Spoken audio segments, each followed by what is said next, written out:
Sandra Reich is here. Sandra is from the Montreal Center for Anxiety and Depression. We were talking about maybe trying to help you with some of the anxieties you may have, particularly at this time of the year. Why now, Sandra? Lots of reasons now. First of all, the pressure, the expectations of the holidays, being happy.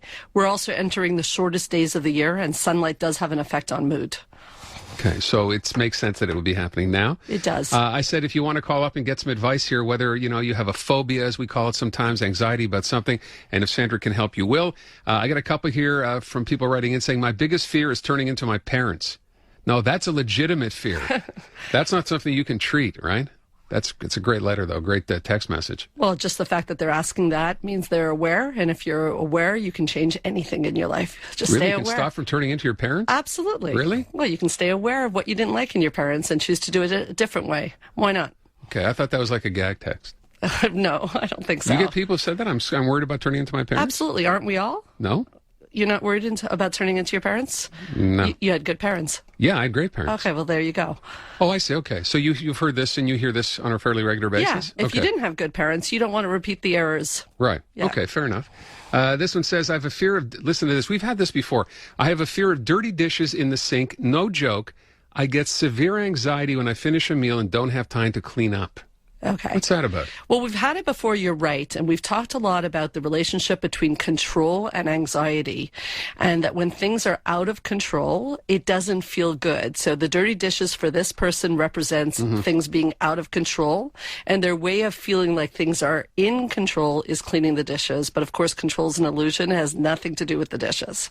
So we'd want to treat that because actually the dishes are becoming the real issue and the dishes are not the real issue. So it's about things becoming symbols for other things. Absolutely.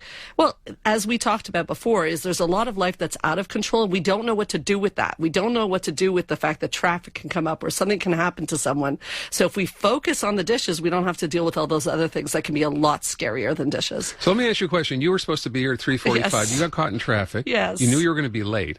Yes. So you teach about anxiety and depression. Were you anxious, and what did you do? How did you handle it? I was a bit stressed, to say the least. Yes, I was breathing, though. I was doing what I tell clients to do. I was breathing and saying, I've taught this before, is what if? What if I get there late? What's the worst that's going to happen? What is the worst that's going to happen? They're going to be upset with me. Hopefully you guys forgive me. I'm hoping. No, we're fine. I was just worried for you. Are you completely calm in a situation like that? Well, my stress goes up, but I have the strategies to bring myself back down, which are the same strategies your viewers will want to have, which is to take a deep breath and imagine that we can get through this. It was out of my control. Once again, talking about control. Right, again. So you have no control. There's That's nothing right. you can do, so why are you getting stressed over it? Exactly. Okay. 790-0800 if you have a question and you'd like to ask Sandra. And by the way, talk about the Center for Anxiety and Depression and what you do and how you can help people anyway, just in general. Well, it's relevant for this because we are a team of specialists and we treat anxiety and depression from a cognitive behavioral therapy approach. And right now at this time of year, a lot of people are going into something called seasonal affective disorder, which is the effect of lack of sunlight on how it affects mood. And the treatment of choice for that is cognitive behavioral therapy. We have a big talk coming up on December 23rd about seasonal anxiety and depression and the holiday blues in general. Very good price talk. Where's that happening? That's going to be at the Queen Elizabeth Health Center. And it's 2 talks. Buy 1 talk, get the second one for free for $19.99. Doesn't get better than that. That just sounds wrong, doesn't it? Buy 1 talk, get the second talk free. Well, it's like a Christmas special for anxiety and depression. Listen, a lot of people at this time of year are having a hard time. Aaron, we want to help.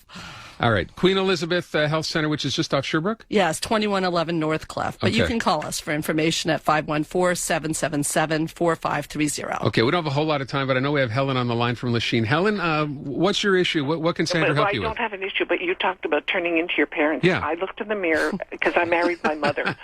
So I looked in the mirror and said, oh, my God, I'm turning into her after my husband died. And luckily I had the insight to fix it. It does happen. Now, you said you had the insight to fix it. You realized this on your own and you made a conscious change? Yep. No, I realized it on my own and I got severe help. You did? Oh, God, yes. If you'd known my mother, you'd understand.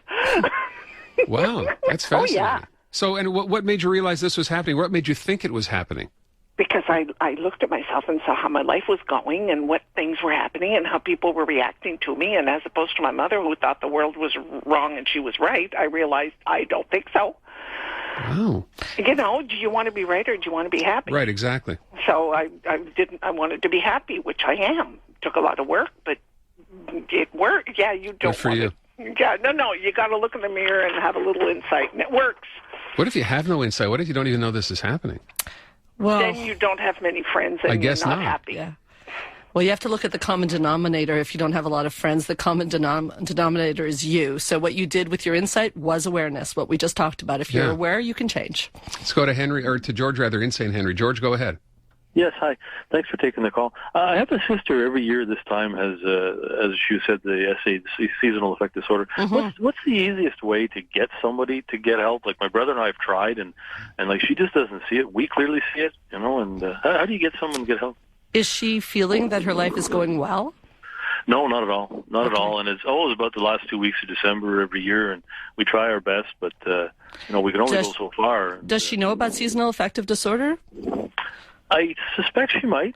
There's but I comfort think in it's a lot of numbers. blocks.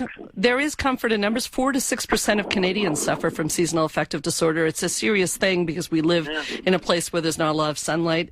Sometimes telling someone it's not a long-term therapy, just to come in and get a few sessions. There's also these light boxes that are sold that can be very helpful for this. Okay, yeah, I've heard of that. It's more trying to get them to understand that they really have an issue. Yes.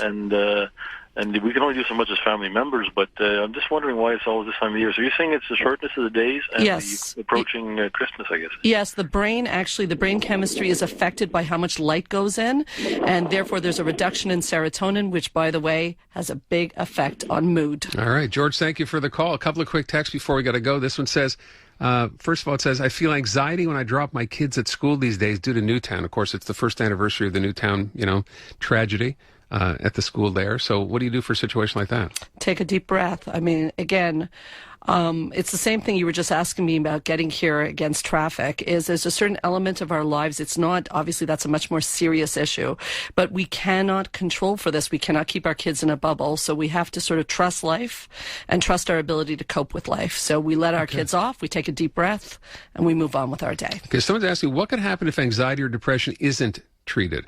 It gets worse, and it can eventually become so debilitating that you don't leave your house. Your world gets smaller, and if you treat it, your world gets larger. So I vote for always treating it. Okay.